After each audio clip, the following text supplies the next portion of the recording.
Okay, welcome to Apex Academy Bathinda. As you know, agriculture is one of your subject of Patwari exam. So today I teach you agriculture.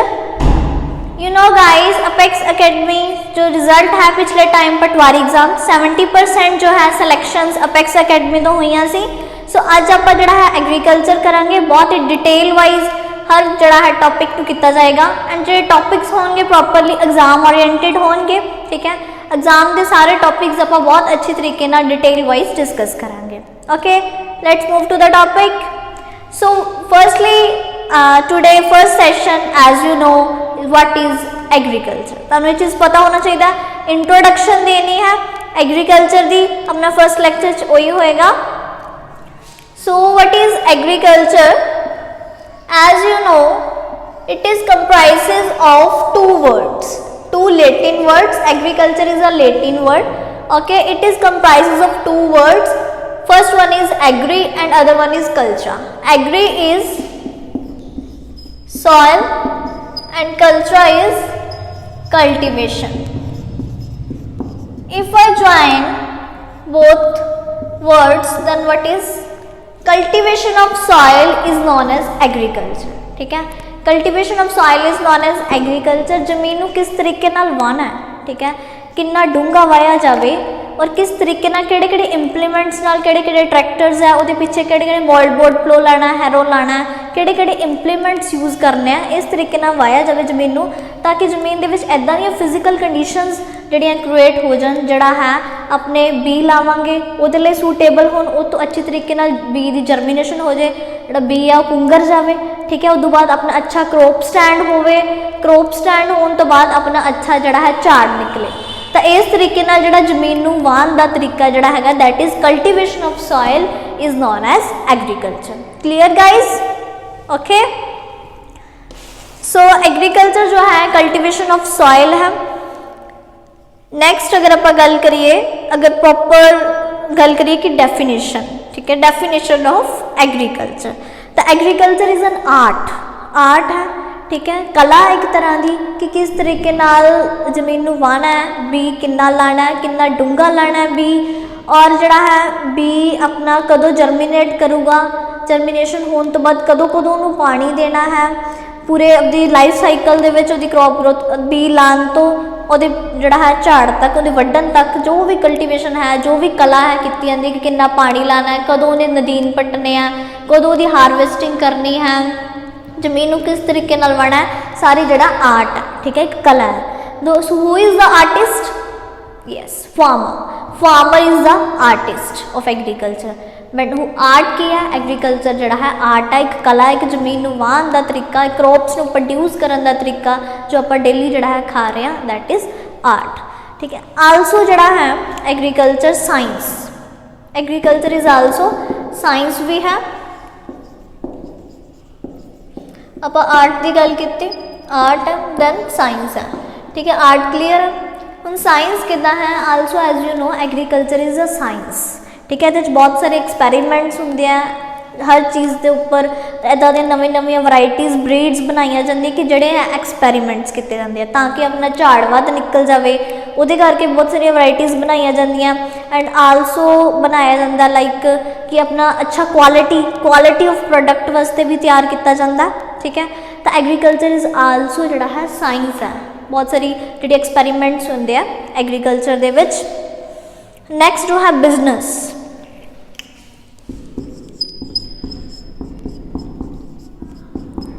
Business as you know agriculture is also business. ठीक है, बहुत ज़्यादा जी importing exporting है. अपनी country जो माल जड़ा है तैयार होकर बाहर जा रहा है, कुछ इदा के प्रोडक्ट्स है जी अपनी कंट्री से ज़्यादा है तो आप उन्होंने एक्सपोर्ट कर रहे हैं. ठीक है, बहुत सारे प्रोडक्ट्स इदा कि बाकी दी जी कंट्रीज़ है उन्होंने ज़्यादा है तो आप उन्होंने इंपोर्टिंग भी करवा रहे हैं. तो इंपोर्ट एक्सपोर्ट हो गया. होर जड़ा है सारा व्यापार है एक तरह का जोड़ा अगर फार्मर्स ने भी प्रोड्यूस की है तो वो जी अगों सेल करते हैं. तो agriculture is also business. Clear? Agriculture is an art, science, business.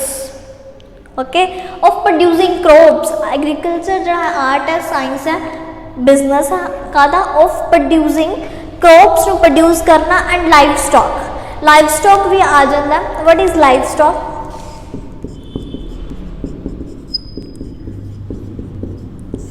Life stock होंदा है, life stock is animals, animals नूं लाइफ स्टॉक कहा जाता है। सो एनीमल्स की जिहड़ी रेयरिंग है, ठीक है, किस तरीके नाल एनीमल्स नूं आपां उन्हां दा जिहड़ा है पालन पोषण किया जाता है, ठीक है, उन्होंने पालिया जाता है, that is reading of animals भी एग्रीकल्चर के अंडर ही आता, किवें उन्होंने पालना है, किवें उन्हां दे विच जिहड़ा है उन्होंने फीडिंग का ध्यान रखना है कि किन्ना किन्ना उन्होंने डेली का फीड चाहिए, किन्ने टाइम्स फीडिंग करनी है, किहड़े किहड़े फीडिंग दे विच आपां कंपोनेंट्स प्रोवाइड करने हैं, ठीक है, that all under the agriculture. Okay, जिहड़ा सारा है एग्रीकल्चर के अंडर ही आऊगा। ओके, जिहड़ा एनीमल्स नूं कदों उन्हां दी काविंग करवानी है, कदों उन्हां तो जिहड़ा है आपां फीडिंग लैनी है, किस टाइम उन्हां दी मिल्किंग करनी है, ये किस तरीके नाल मिल्किंग करनी है, ये सारे जिहड़े है उनके अंदर आएंगे, ठीक है। सो आपां नूं पता है कि agriculture is an art, science, business of producing crops and rearing of animals, animals दी रीडिंग, ठीक है, rearing of animals for economic purpose. कादे वास्ते सारा कुछ कर रहे हैं, इकनॉमिक परपज़ वास्ते कर रहे हैं ना, ताकि आपां नूं जिहड़ा है फायदा होवे। अगर कोई फार्मर है वो भी क्रॉप जिहड़ा अपनी लगा रहे हैं, that is for the reading of, ठीक है, इकनॉमिक परपज़ कह सकते हैं कि इकनॉमिक परपज़ वास्ते ही अगर पशु भी रख रहे हैं, ठीक है, मज्झां गावां है, अगर अपनी क्रॉप्स प्रोड्यूस कर रहे हैं तो सारा कुछ जिहड़ा है इकनॉमिक परपज़ दे लई ही हो रहा, ठीक है। सो अगर आप कहिए कि what is the need of agriculture, agriculture की जरूरत की सी, ठीक है, तो एग्रीकल्चर जो है अपनियां फिल करता, बेसिक नीड्स फिल करता। First is food,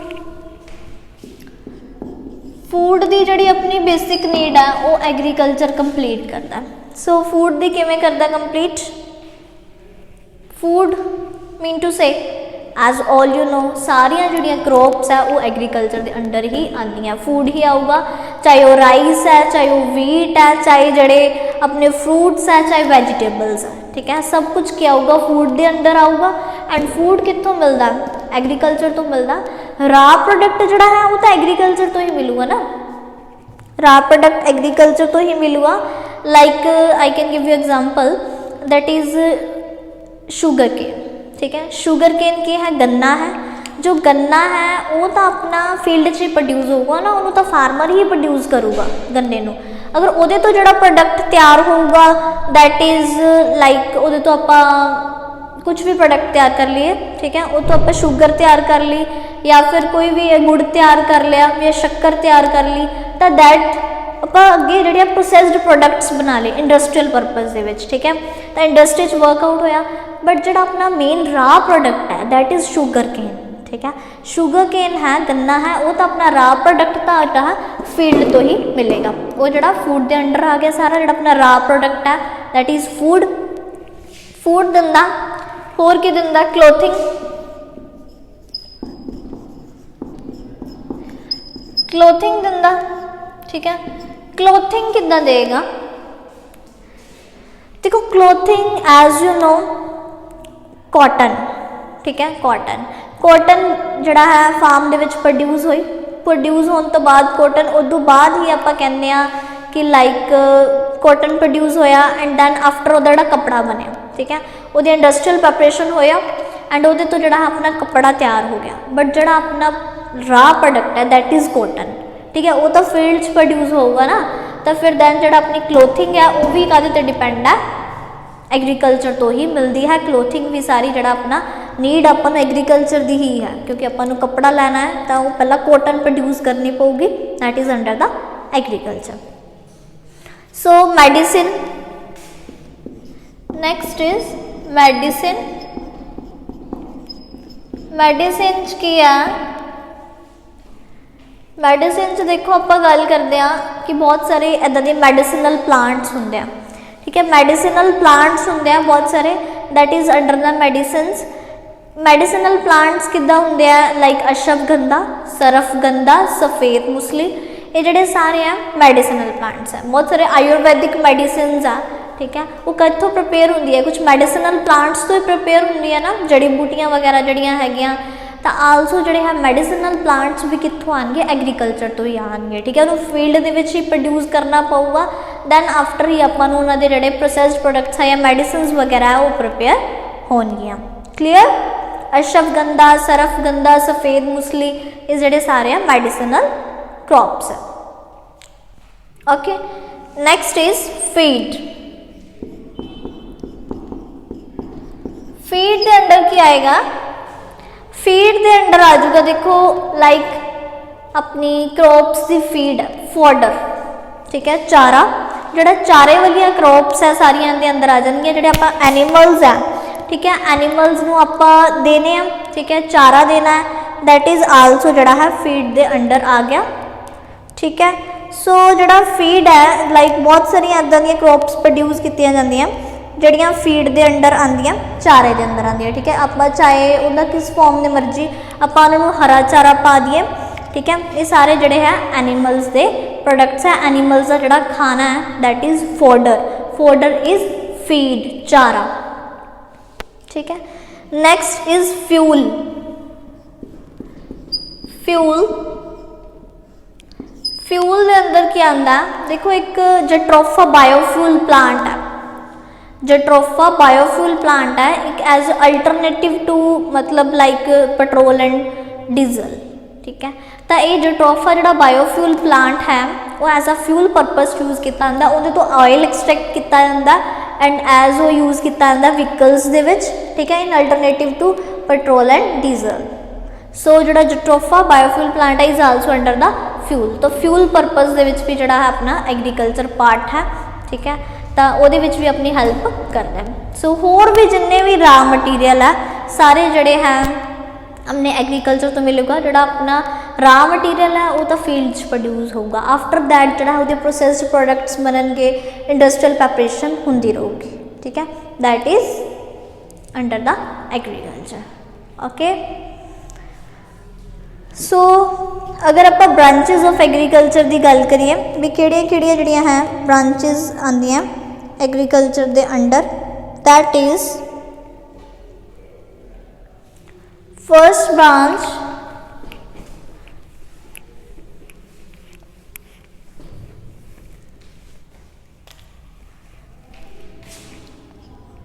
first is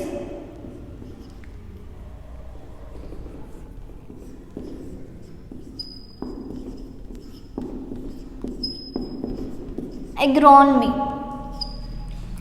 ठीक है, agronomy. So our first branch is agronomy. Agronomy के अंदर की आंदियां क्रॉप्स आंदियां, जिन्नियां भी क्रॉप्स है सारियां एग्रोनमी के अंदर आंदियां, ठीक है। क्रॉप्स किहड़ियां होईयां, जिहड़ियां आपां राइस है, वीट है, कॉटन है, शुगर केन है, ग्राउंडनट है। तो 3 क्रॉप्स जिहड़ियां हैगियां सीजनस दे विच डिवाइड होंदियां, ठीक है। किहड़े-किहड़े सीजनस होंदे आ, that is rabi, kharif and zaid. आप डिस्कस करते हैं at the under kharif crops, ठीक है। खरीफ क्रॉप्स किहड़ियां होंदियां, देखो एग्रोनमी स्टडी है, आप कहता कि क्रॉप्स की सारे तरह की क्रॉप्स की जिहड़ी स्टडी है वो that is known as agronomy, ठीक है। एग्रोनमी के अंदर जोड़े हैं 3 तरह की क्रॉप्स आंदियां। First is kharif crops. Kharif crops किहड़ियां क्रॉप्स होंदियां, kharif crops are that type of crops, वो वाली क्रॉप्स होंदियां कि जड़ियां नूं गर्म टैंपरेचर चाहिए, हाई टैंपरेचर चाहिए आपकी ग्रोथ लई, ठीक है। लाइक जड़ा है आप इदां दी क्रॉप्स मैं कह सकते हैं कि जड़ियां क्रॉप्स नूं लगाया जाता जून मई जून, ठीक है, मई जून के मंथ के इन्हों ग्रो किया जाता एंड इन्हों जो हारवेस्टिंग है आप पट्टना अक्तूबर नवंबर के इन्हों पट्टिया जाता, ठीक है। वो वाली क्रॉप्स किहड़ियां होंदियां, खरीफ क्रॉप्स होंदियां, ठीक है। इन्हों की हाई टैंपरेचर चाहिए होंदा इदां दी क्रॉप्स नूं, ये किहड़ियां होंदियां खरीफ क्रॉप्स होंदियां। एग्जाम्पल्स राइस, कॉटन, ग्राउंडनट, ठीक है। जड़ियाँ एग्जाम्पल्स है राइस है, कॉटन है, ग्राउंडनट है, होर भी बहुत सारिया हैं। सो तुसीं इन्ना याद रखना, एक खरीफ क्रॉप्स होंदियां ते खरीफ क्रॉप्स वो क्रॉप्स होंदियां कि जड़ियाँ आपां गर्मी के मौसम च लाने मई जून के लाइया जांदियां एंड उन्होंने जड़ा है अक्तूबर नवंबर के पट लिया जाता, दैट आर खरीफ क्रॉप्स। अगर आप प्रॉपर डेफिनेशन देखिए खरीफ क्रॉप्स की, तो खरीफ क्रॉप्स इज़ दिस ग्रुप, ठीक है। प्लांट्स रिक्वायर मोर टैंपरेचर, इन्हों की है टैंपरेचर चाहिए ज़्यादा, ਹਿਊਮਿਡਿਟੀ ਵੀ ਜ਼ਿਆਦਾ ਚਾਹੀਦਾ, ਮੋਰ ਟੈਂਪਰੇਚਰ ਐਂਡ ਹਿਊਮਿਡਿਟੀ। ਇਹਨਾਂ ਨੂੰ ਜ਼ਿਆਦਾ ਟੈਂਪਰੇਚਰ ਚਾਹੀਦਾ, ਜ਼ਿਆਦਾ ਹਿਊਮਿਡਿਟੀ ਚਾਹੀਦੀ ਹੈ ਆਪਦੀ ਗਰੋਥ ਲਈ। At the time of sowing ਦੇ ਟਾਈਮ 'ਤੇ ਜਦੋਂ ਆਪਾਂ ਨੂੰ ਬੀ ਲਾਉਣਾ ਉਹਨਾਂ ਨੂੰ, ਠੀਕ ਹੈ, ਬੀਜਣਾ, ਉਸ ਟਾਈਮ ਉਹਨਾਂ ਨੂੰ ਟੈਂਪਰੇਚਰ ਵੀ ਜ਼ਿਆਦਾ ਚਾਹੀਦਾ ਹੈ, ਹਿਊਮਿਡਿਟੀ ਵੀ ਜ਼ਿਆਦਾ ਚਾਹੀਦਾ, ਜਿਹੜੀ ਨਮੀ ਹੈ, ਠੀਕ ਹੈ, ਨਮੀ ਹੈ ਉਹ ਵੀ ਉਹਨਾਂ ਨੂੰ ਜ਼ਿਆਦਾ ਚਾਹੀਦੀ ਹੈ, ਟੈਂਪਰੇਚਰ ਵੀ ਜ਼ਿਆਦਾ ਚਾਹੀਦਾ ਸੋਇੰਗ ਦੇ ਟਾਈਮ 'ਤੇ। ਐਂਡ ਜਿਹੜਾ ਹੈ ਡਰਾਈ ਐਟਮੋਸਫੇਅਰ, ਬਿਲਕੁਲ ਐਟਮੋਸਫੇਅਰ ਡਰਾਈ ਚਾਹੀਦਾ ਹੁੰਦਾ ਐਟ ਦ ਟਾਈਮ ਆਫ ਮੈਚੋਰਿਟੀ। ਉਹਨਾਂ ਦੀ ਮੈਚੋਰਿਟੀ ਹੋਣੀ ਹੈ ਜਦੋਂ ਆਪਾਂ ਉਹਨਾਂ ਨੂੰ ਹਾਰਵੈਸਟ ਕਰਨਾ, ਤਾਂ ਉਸ ਟਾਈਮ ਆਪਾਂ ਕਹਿੰਦੇ ਹਾਂ ਕਿ ਉਹਨਾਂ ਨੂੰ ਡਰਾਈ ਐਟਮੋਸਫੇਅਰ ਚਾਹੀਦਾ। ਲਾਈਕ ਮੇਜ਼, ਮੱਕੀ ਆ ਗਈ ਇਹਦੇ ਵਿੱਚ, ਠੀਕ ਹੈ। ਅਤੇ ਆਲਸੋ ਆਪਾਂ ਕਹਿ ਸਕਦੇ ਹਾਂ, ਮੈਂ ਤੁਹਾਨੂੰ ਐਗਜ਼ਾਮਪਲਸ ਦਿੱਤੀਆਂ, ਰਾਈਸ ਦਿੱਤੀ ਹੈ ਐਗਜ਼ਾਮਪਲ, ਕੋਟਨ ਹੈ, ਗਰਾਊਂਡਨਟ ਹੈ, that are kharif crops. Okay, proper definition ਵੀ ਦੇਖ ਲਈ। ਮਈ ਜੂਨ ਦੇ ਮਹੀਨੇ 'ਚ ਲਗਾਈ ਜਾਂਦੀਆਂ ਐਂਡ ਅਪਰੋਕਸੀਮੇਟਲੀ ਇਹਨਾਂ ਨੂੰ ਅਕਤੂਬਰ ਨਵੰਬਰ 'ਚ ਪੱਟਿਆ ਜਾਂਦਾ, that are kharif crops. Now next is ਰੱਬੀ ਕ੍ਰੌਪਸ। ਰੱਬੀ ਕ੍ਰੌਪਸ ਕਿਹੜੀਆਂ ਕ੍ਰੌਪਸ ਹੁੰਦੀਆਂ? ਰੱਬੀ ਕ੍ਰੌਪਸ ਵੀ ਇੱਦਾਂ ਦੀਆਂ ਕ੍ਰੌਪਸ ਹੁੰਦੀਆਂ ਜਿਹੜਾ ਅਕਤੂਬਰ ਨਵੰਬਰ ਦੇ ਵਿੱਚ ਜਿਹਨਾਂ ਨੂੰ ਲਗਾਉਂਦੇ ਹਾਂ ਆਪਾਂ, ਠੀਕ ਹੈ। ਉਹਨਾਂ ਦੀ ਸੋਇੰਗ ਟਾਈਮ ਜਿਹੜਾ ਹੁੰਦਾ ਅਕਤੂਬਰ ਨਵੰਬਰ ਹੁੰਦਾ। ਜਿਹੜੀਆਂ ਕ੍ਰੌਪਸ ਨੂੰ ਠੰਡਾ ਟੈਂਪਰੇਚਰ ਚਾਹੀਦਾ ਹੁੰਦਾ, ਠੀਕ ਹੈ, ਜਿਹੜੀਆਂ ਟੈਂਪਰੇਟ ਕ੍ਰੌਪਸ ਹੁੰਦੀਆਂ ਜਿਹਨਾਂ ਨੂੰ ਜਿਹੜਾ ਟੈਂਪਰੇਚਰ, ਕੋਲਡ ਟੈਂਪਰੇਚਰ ਉਹਨਾਂ ਦਾ ਫੇਵਰੇਬਲ ਹੁੰਦਾ, ਉਹ ਵਾਲੀਆਂ ਕ੍ਰੌਪਸ ਹੁੰਦੀਆਂ, ਦੈਟ ਆਰ ਰੱਬੀ ਕ੍ਰੌਪਸ ਹੁੰਦੀਆਂ। ਐਂਡ ਇੱਦਾਂ ਦੀਆਂ ਕ੍ਰੌਪਸ ਨੂੰ ਅਕਤੂਬਰ ਨਵੰਬਰ 'ਚ ਲਾਇਆ ਜਾਂਦਾ ਐਂਡ ਅਪ੍ਰੈਲ ਦੇ ਨੇੜੇ ਉਹਨਾਂ ਨੂੰ ਪੱਟਿਆ ਜਾਂਦਾ, ਠੀਕ ਹੈ। ਅਪ੍ਰੈਲ ਦੇ ਨੇੜੇ ਉਹਨਾਂ ਦੀ ਹਾਰਵੈਸਟਿੰਗ ਕਰ ਲਿੱਤੀ ਜਾਂਦੀ ਹੈ, ਦੈਟ ਆਰ ਨੋਨ ਐਜ਼ ਰੱਬੀ ਕ੍ਰੌਪਸ। ਇਹਨਾਂ ਨੂੰ ਠੰਡਾ ਟੈਂਪਰੇਚਰ ਚਾਹੀਦਾ ਹੁੰਦਾ ਆਪਦੀ ਪ੍ਰੋਪਰ ਗਰੋਥ ਲਈ। ਐਂਡ ਅਗਰ ਮੈਂ ਇਹਨਾਂ ਦੀ ਐਗਜ਼ਾਮਪਲਸ ਦੀ ਗੱਲ ਕਰਾਂ, ਦੈਟ ਇਜ਼ ਵੀਟ, ਠੀਕ ਹੈ, ਕਣਕ, ਵੀਟ ਹੋ ਗਈ। ਐਂਡ ਆਲਸੋ ਬਾਰਲੇ, ਜੌਂ, ਠੀਕ ਹੈ, ਬਾਰਲੇ, ਗ੍ਰਾਮ, ਛੋਲੇ, ਠੀਕ ਹੈ, ਗ੍ਰਾਮਸ ਵੀ ਉਸੇ ਸੀਜ਼ਨ ਦੇ ਵਿੱਚ ਲੱਗਦੇ ਆ, ਛੋਲੇ। ਐਂਡ ਮਸਟਰਡ ਜਿਹੜੀ ਹੈ ਸਰੋਂ, ਠੀਕ ਹੈ, ਮਸਟਰਡ ਜਿਹੜਾ ਹੈ ਸਰੋਂ ਹੈ, ਇਹ ਵੀ ਉਸ ਸੀਜ਼ਨ ਦੇ ਵਿੱਚ ਰੱਬੀ ਸੀਜ਼ਨ ਵਾਲੀ ਕ੍ਰੌਪ ਹੈ। ਓਕੇ ਗਾਈਜ਼, ਰੱਬੀ ਸੀਜ਼ਨ ਦੇ ਵਿੱਚ ਆਪਣੀ ਮਸਟਰਡ ਵੀ ਆ ਗਈ, ਗ੍ਰਾਮਸ ਆ ਗਏ, ਵੀਟ ਆ ਗਈ, ਠੀਕ ਹੈ, ਬਾਰਲੇ ਆ ਗਿਆ।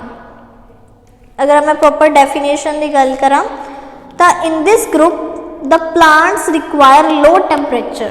ਉਹਨਾਂ ਨੂੰ ਬਿਲਕੁਲ ਲੋ ਟੈਂਪਰੇਚਰ ਚਾਹੀਦਾ ਹੁੰਦਾ at the time of sowing. ਜਦੋਂ ਸੋਇੰਗ ਕਰੀ ਜਾਂਦੇ ਹਾਂ, ਬੀਜੀ ਜਾਂਦੇ ਹਾਂ, ਉਦੋਂ ਬਿਲਕੁਲ ਲੋ ਟੈਂਪਰੇਚਰ ਚਾਹੀਦਾ ਹੁੰਦਾ। And more temperature and dry weather, ਠੀਕ ਹੈ, ਜ਼ਿਆਦਾ ਟੈਂਪਰੇਚਰ ਚਾਹੀਦਾ ਐਂਡ ਡਰਾਈ ਵੈਦਰ ਚਾਹੀਦਾ ਐਟ ਦ ਟਾਈਮ ਆਫ ਮੈਚੋਰਿਟੀ। ਮੈਚੋਰਿਟੀ ਹੈ ਜਦੋਂ ਆਪਣੀ ਕ੍ਰੌਪ ਬਿਲਕੁਲ ਪੱਕ ਰਹੀ ਆ, ਠੀਕ ਹੈ, ਆਪਾਂ ਹਾਰਵੈਸਟਿੰਗ ਦੇ ਨੇੜੇ ਹੈ, ਉਸ ਟਾਈਮ ਉਹਨਾਂ ਨੂੰ ਬਿਲਕੁਲ ਜਿਹੜਾ ਹੈ ਜ਼ਿਆਦਾ ਟੈਂਪਰੇਚਰ ਅਤੇ ਡਰਾਈ ਵੈਦਰ ਚਾਹੀਦਾ ਹੁੰਦਾ, ਠੀਕ ਹੈ, ਮੈਚੋਰਿਟੀ ਦੇ ਟਾਈਮ 'ਤੇ। Wheat example, wheat, barley, grams and mustard. Okay guys, so now next is जाद crops। जाद crops देखो, जाद crops ਕਿਹੜੀਆਂ ਹੁੰਦੀਆਂ? जाद crops ਉਹ crops ਹੁੰਦੀਆਂ ਆਪਾਂ ਉਹਨਾਂ ਨੂੰ ਮਾਰਚ ਅਪ੍ਰੈਲ ਦੇ ਮਹੀਨੇ ਵਿੱਚ ਲਗਾਉਂਦੇ ਹਾਂ ਮੇਨਲੀ, ਠੀਕ ਹੈ। ਮਾਰਚ ਅਪ੍ਰੈਲ ਦੇ ਮਹੀਨੇ ਵਿੱਚ ਲਾਇਆ ਐਂਡ ਮੇਨਲੀ ਜਿਹੜਾ ਹੈਗਾ ਜੂਨ ਦੇ ਮਹੀਨੇ ਵਿੱਚ ਪੱਟ ਲਿਆ ਜਾਂਦਾ, ਠੀਕ ਹੈ। ਤਾਂ 2-3 ਮਹੀਨਿਆਂ ਦੀਆਂ ਕ੍ਰੌਪਸ ਹੁੰਦੀਆਂ ਇਹ। ਆਪਾਂ ਜੂਨ ਦੇ ਮਹੀਨੇ ਦੇ ਵਿੱਚ ਇਹਨਾਂ ਦੀ ਹਾਰਵੈਸਟਿੰਗ ਕਰ ਦਿੰਦੇ ਹਾਂ। That crops are known as zaid crops, ਠੀਕ ਹੈ। ਇਹ ਜਾਦ ਕ੍ਰੌਪਸ ਹੁੰਦੀਆਂ, ਠੀਕ ਹੈ, ਕਿਹੜੀ ਹੈ? ਮਾਰਚ ਦੇ ਮਹੀਨੇ ਵਿੱਚ ਲੱਗਦੀਆਂ ਅਤੇ ਅਪਰੋਕਸੀਮੇਟ ਜੂਨ ਦੇ ਮਹੀਨੇ ਦੇ ਵਿੱਚ ਇਹਨਾਂ ਦੀ ਹਾਰਵੈਸਟਿੰਗ ਹੋ ਜਾਂਦੀ ਹੈ। That are known as zaid crops. Okay, so ਜਿਹੜਾ ਹੈ ਇਹ ਕਿਹੜੀਆਂ ਕ੍ਰੌਪਸ ਹੁੰਦੀਆਂ ਕਿ ਉਸ ਟਾਈਮ ਕਾਫੀ ਗਰਮੀ ਹੁੰਦੀ ਹੈ, ਤੁਸੀਂ ਇੱਦਾਂ ਯਾਦ ਰੱਖਣਾ। ਤਾਂ ਕਾਫੀ ਗਰਮੀ ਹੋਣ ਕਰਕੇ ਜਿਹੜੀਆਂ ਤੁਹਾਨੂੰ ਕ੍ਰੌਪਸ ਚਾਹੀਦੀਆਂ ਹੁੰਦੀਆਂ, ਠੀਕ ਹੈ, ਤਾਂ ਉਦੋਂ ਆਪਾਂ ਨੂੰ ਕੁਛ ਕਾਫੀ ਗਰਮੀ ਹੋਣ ਕਰਕੇ ਮੈਂ ਕਹਿ ਰਹੀ ਸੀ ਕਿ ਕੁਛ ਠੰਡਾ ਖਾਣ ਨੂੰ ਦਿਲ ਕਰਦਾ, ਤਾਂ ਉਹ ਕ੍ਰੌਪਸ ਜਿਹੜੀਆਂ ਜਾਦ ਕ੍ਰੌਪਸ ਦੇ ਅੰਦਰ ਆਉਂਦੀਆਂ। ਜਿਵੇਂ ਆਪਾਂ ਉਸ ਟਾਈਮ ਕੱਦੂ ਕਰੇਲੇ ਬੀਜਦੇ ਹਾਂ, ਇਹ ਯਾਦ ਰੱਖਣਾ। ਕੁਕਰਬਿਟਸ ਫੈਮਲੀ ਦੇ ਸਾਰੇ ਹੋ ਗਏ ਕੱਦੂ ਕਰੇਲੇ ਜਿਹੜੇ ਆ ਸਾਰੇ ਉਹ ਬੀਜੇ ਜਾਂਦੇ ਆ। ਐਂਡ ਜਿਹੜਾ ਹੋਰ ਹੈ ਉਹ ਦੈਟ ਇਜ਼ ਮਸਕਮੈਲਨ, ਵਾਟਰਮੈਲਨ, ਠੀਕ ਹੈ। ਤਰਬੂਜ ਖਰਬੂਜ ਜਿਹੜਾ ਹੈ, ਮਸਕਮੈਲਨ, ਵਾਟਰਮੈਲਨ ਇਹਨਾਂ ਦੀ ਐਗਜ਼ਾਮਪਲ ਹੈ। ਜਾਦ ਕ੍ਰੌਪਸ ਦੀ ਨੋਟ ਕਰ ਸਕਦੇ ਹੋ, ਮਸਕਮੈਲਨ, ਵਾਟਰਮੈਲਨ एंड ਜਿਹੜੇ ਕੁਕਰਬਿਟਸ है कद्दू करेले है ਜਿਹੜੇ ਸਾਰੇ अंदर अंदर आते हैं वो जात क्रॉप्स है। ठीक है, क्लीयर। अगर आप इन्हां दी प्रॉपर डेफिनेशन करिए, in this group the plants can tolerate from severe sunshine। in this group the plants can tolerate from severe sunshine, बहुत ज़्यादा जी सनशाइन है, ठीक है, अपनी सन रेज है उन्होंने टॉलरेट कर लेंदी है। एंड विंड नू भी टॉलरेट कर दी है उस टाइम, एंड जी है सनशाइन नू भी टॉलरेट करने की इन्हां दी कैपेसिटी हुंदी है। More humidity and rainfall is harmful for this group of crops. ज़्यादा ह्यूमिडिटी कह सकते हैं तो रेनफॉल होंगी है जी वो हार्मफुल होंगी है इदां दी क्रॉप्स लई। ठीक है, लाइक मस्कमैलन, वाटरमैलन एंड कुकंबर। ठीक है, जिन्ने भी कुकरबिट्स है, कद्दू करेले है, सारिया जड़ियाँ है जात क्रॉप्स के अंदर आ जाएंगे। Okay, any doubt? I hope you all clear. अपनी एग्रोनमी जी अपनी ब्रांचिज आप कर रहे थे एग्रीकल्चर दियाँ। ठीक है, तो फस्ट आप एग्रोनमी डिस्कस की सी। आई होप ये जी बिल्कुल क्लीयर होएगी। So now move to next.